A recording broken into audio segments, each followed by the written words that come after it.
میں صبح فجر کی نماز کے وقت اٹھ گیا اور سیدھا قبرستان کی جانب روانہ ہوا۔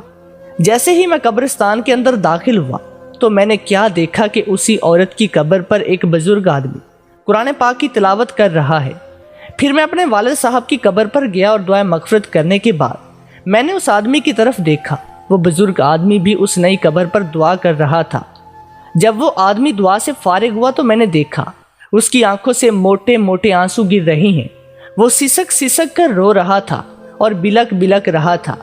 میں نے یہ سوچا کہ اس آدمی کو اس قبر میں سونے والی عورت سے بہت ہی شدید محبت ہوگی، تبھی تو یہ اس کی جدائی کو برداشت نہیں کر پا رہا اور اس جدائی کے غم میں سسک سسک کر رو رہا ہے۔ میں نے دیکھا وہ بزرگ آدمی دعا سے فارغ ہو کر وہاں سے جانے لگا۔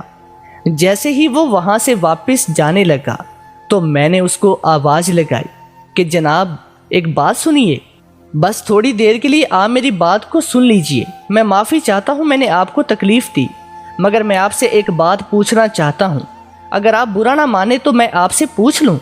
تو بزرگ کہنے لگے اس میں برا ماننے والی کون سی بات ہے، پوچھیے آپ کیا پوچھنا چاہتے ہیں۔ انہوں نے نہایت ہی ادب اور محبت کے ساتھ میں جواب دیا۔ میں نے کہا بہت شکریہ۔ میں نے کہا ابھی آپ جس قبر پر دعا مانگ رہے تھے یہ قبر کس کی ہے؟ اگر آپ مناسب سمجھے تو بتا دیجئے۔ تو وہ بزرگ کہنے لگے جی یہ آپ کیوں پوچھ رہی ہیں؟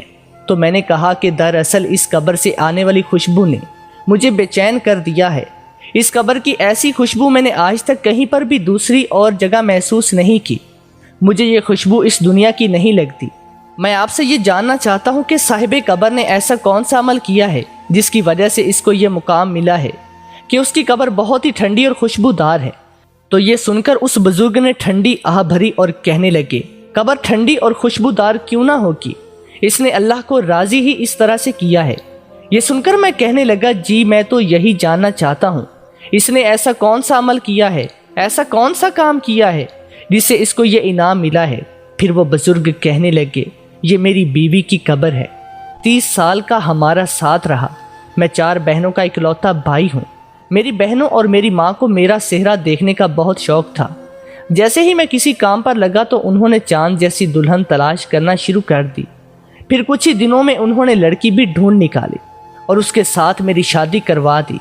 میری ماں اور میری بہنوں نے اپنے ارمان دل کھول کر پورے کیے۔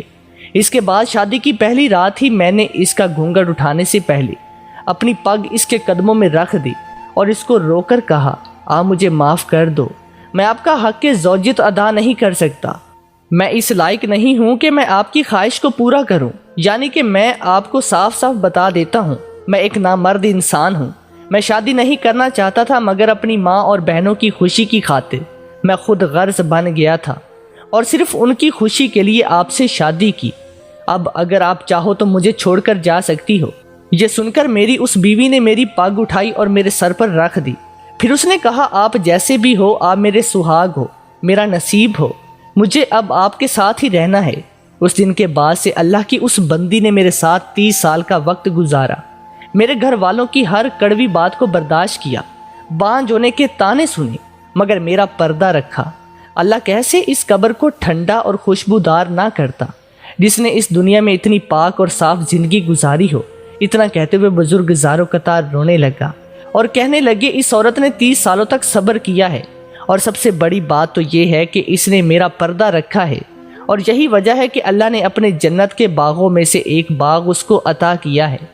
پھر وہ بزرگ کہنے لگے بس میں آپ سے یہی بات کہنا چاہتا ہوں کہ اگر کسی عورت سے آپ وفا چاہتے ہو اس کو وقت دو، اس کو محبت دو، اس کو بھروسہ دو اور سب سے بڑی بات آپ اسے عزت دو گے تو آپ کے لیے اپنی جان بھی وہ دے گی، مگر آپ کے ساتھ وہ کبھی بھی بے وفائی نہیں کرے گی۔ اور ایسی عورت جو صبر کرتی ہے، اپنے شوہر کی خامیوں اور کمیوں کو چھپاتی ہے، ایسی عورت کا بہت بڑا مقام ہوتا ہے۔ دوستو آپ کو اگر یہ ویڈیو پسند آئی ہے تو ویڈیو کو لائک ضرور کریں اور ایسی ہی مزید ویڈیوز دیکھنے کے لیے ہمارے اس چینل کو لازمی سبسکرائب کرتے ہوئے ساتھ بنے بیل آئیکن کو بھی لازمی دبا دیں تاکہ اس طرح کی مزید ویڈیوز آپ تک بر وقت پہنچتی رہیں۔ ملیں گے ایک نیکسٹ ویڈیو میں، تب تک کے لیے اللہ حافظ۔